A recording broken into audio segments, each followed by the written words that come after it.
کلمات سے قرآن مجید کی حقانیت اور عظمت پہ گفتگو فرما رہے تھے استاذ المکرم حضرت مولانا جمیل بٹ صاحب۔ میں اب دوبارہ تلاوت قرآن مجید کا ایک خوبصورت سلسلہ شروع ہو رہا ہے۔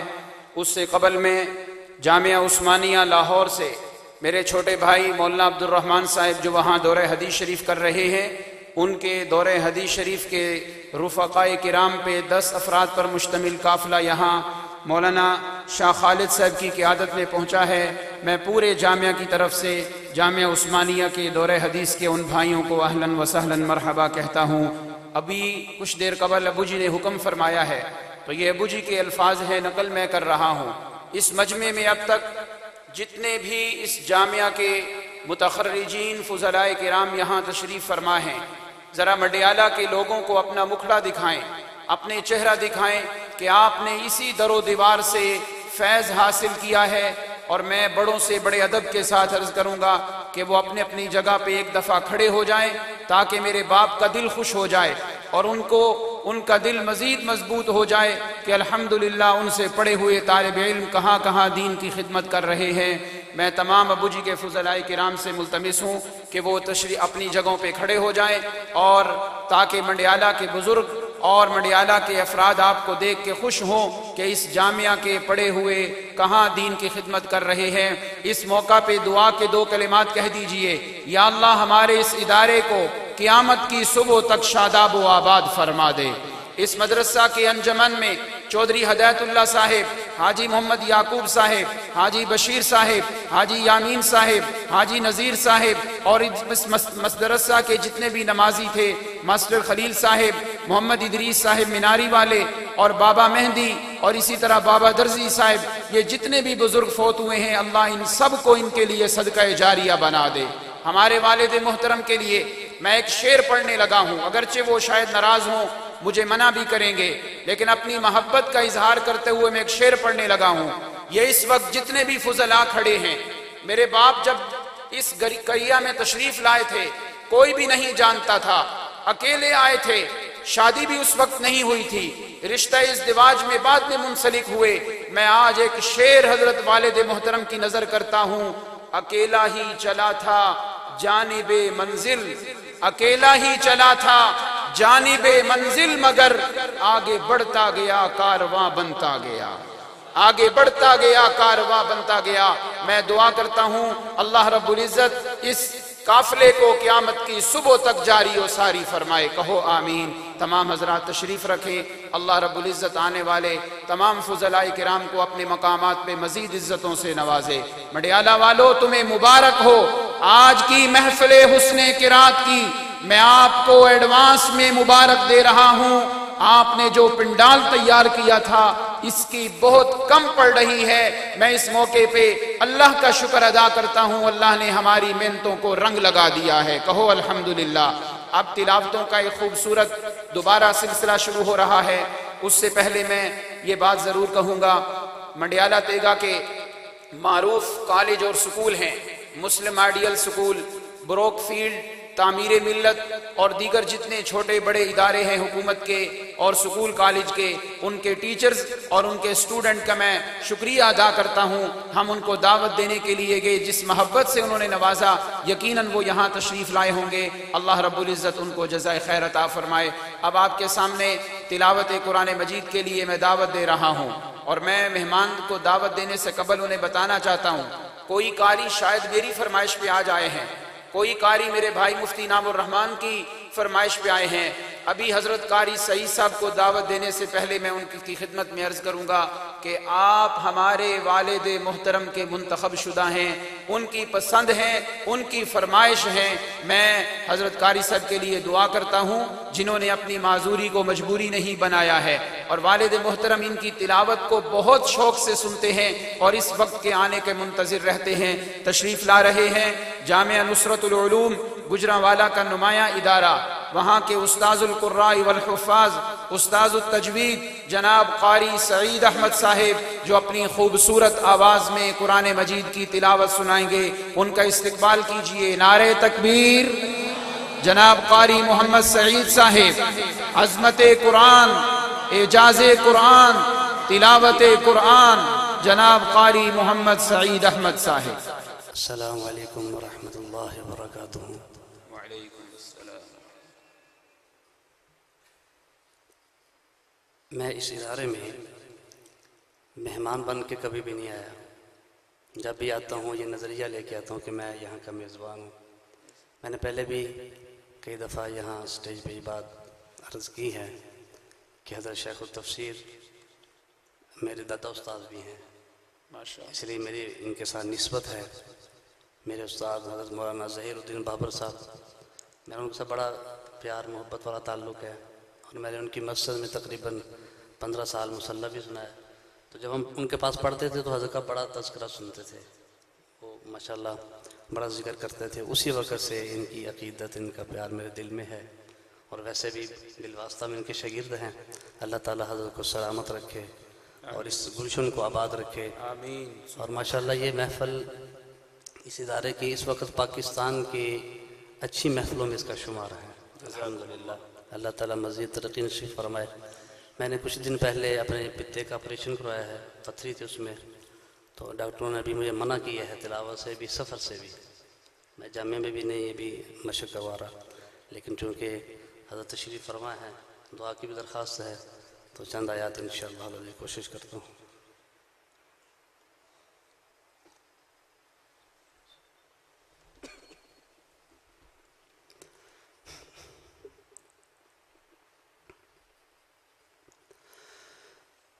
اعوذ باللہ من الشیطان الرجیم۔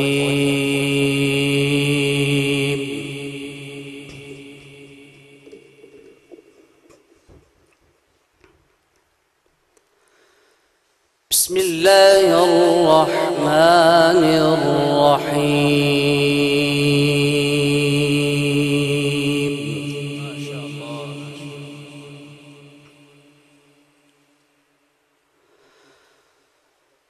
وما خلقنا السماوات والأرض وما بينهما إلا بالحق نعم البداية، ما شاء الله۔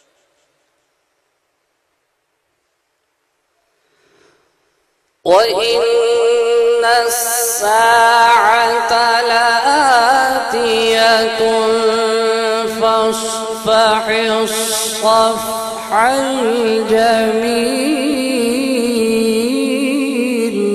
الله الله۔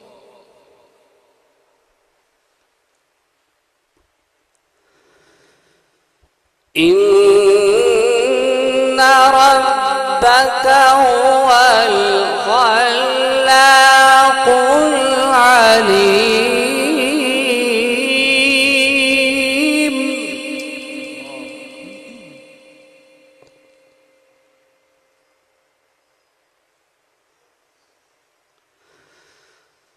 وما خلقنا السماوات والأرض وما بينهما إلا بالحق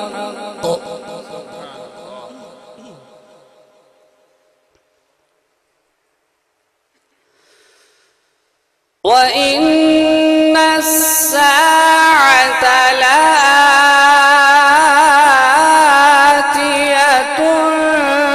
فاصفح الصفح الجميل۔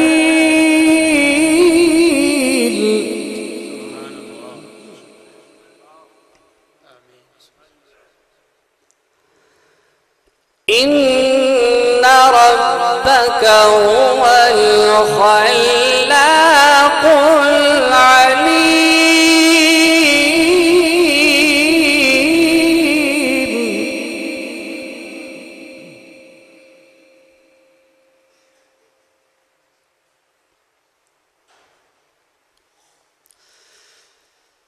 وما خلقنا السماوات والأرض وما بينهما إلا بالحق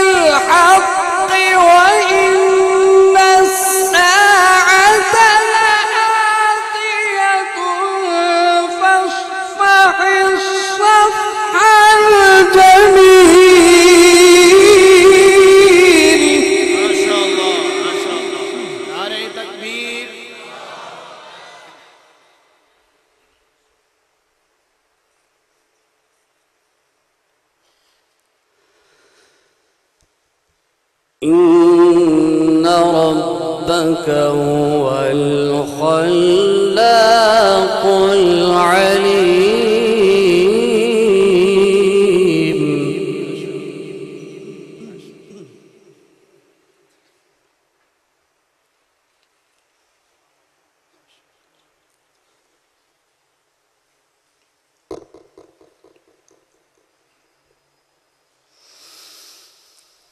ولقد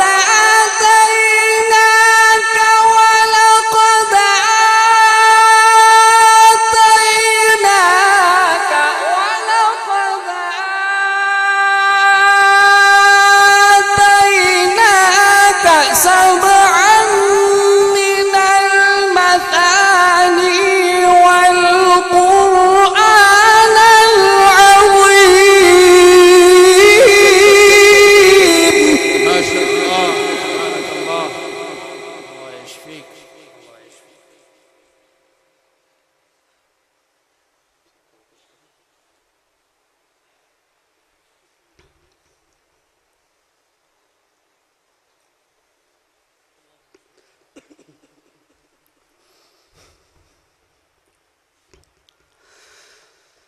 ولقد آتيناك سبعا من المثاني والقرآن العظيم.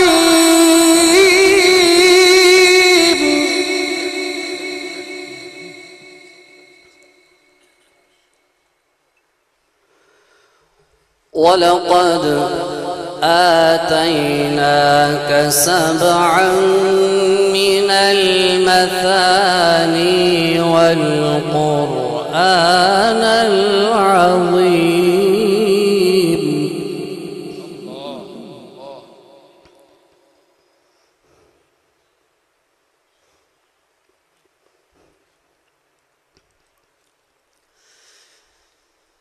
ولقد آتيناك ولقد آتيناك ولقد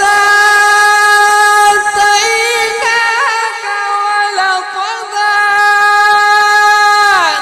آتيناك سبعا من المثاني والقرآن العظيم.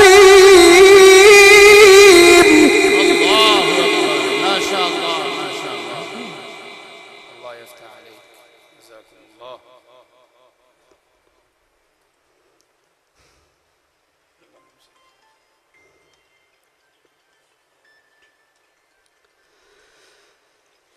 ولقد آتيناك سبعا من المثاني والقرآن العظيم.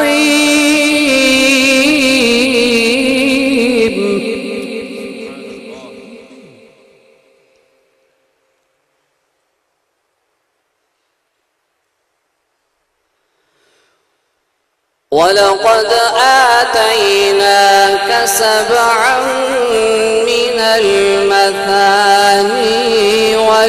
والقرآن العظيم.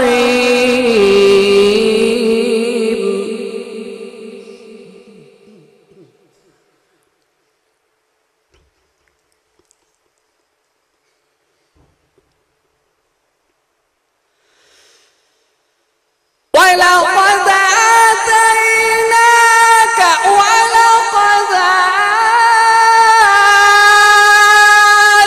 آتيناك ولقد آتيناك ولقد آتيناك سبعا من المثاني والقرآن العظيم. ما شاء الله، ما شاء الله. نعرہ تکبیر، نعرہ تکبیر. پیچھے برآمدے والوں کو بھی قرآن سے پیار ہے، اونچی آواز سے نعرہ تکبیر. شان قرآن، عظمت قرآن، ما شاء اللہ. لا تمدن عينيك إلى ما متعنا به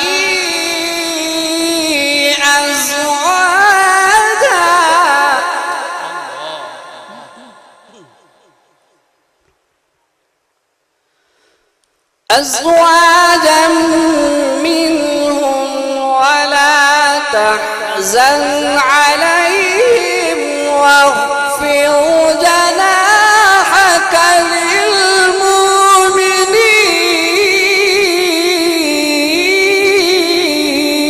للمؤمنين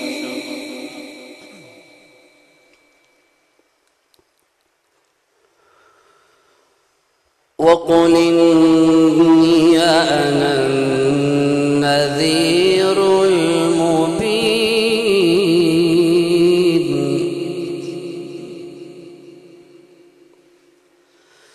الله أكبر بسم الله الرحمن الرحيم الرحمن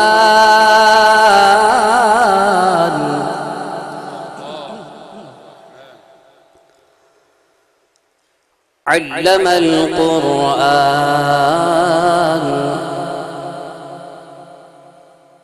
الرحمن علم القرآن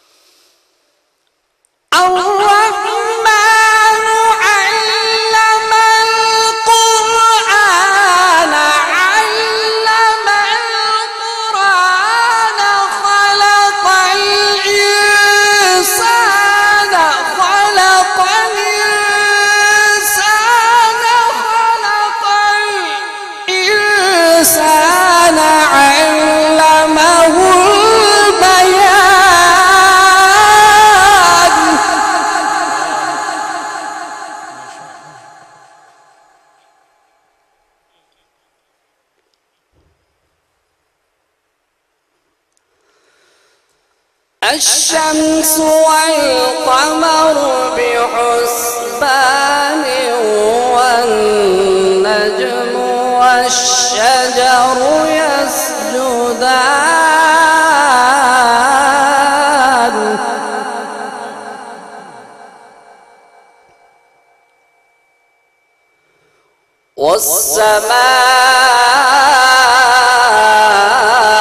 والسماء رفعها ووضع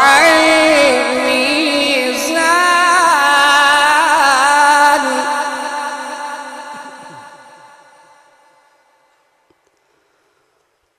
ألا تطغوا في الميزان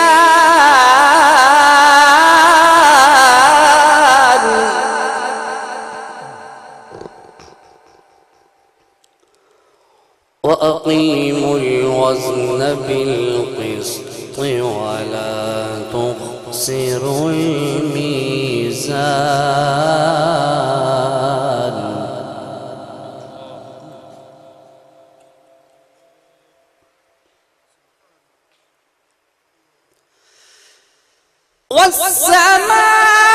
والسماء رفعها ووضع الميزان ألا تطغوا في الميزان وأقيموا الوزن بالقسط ولا تخسروا الميزان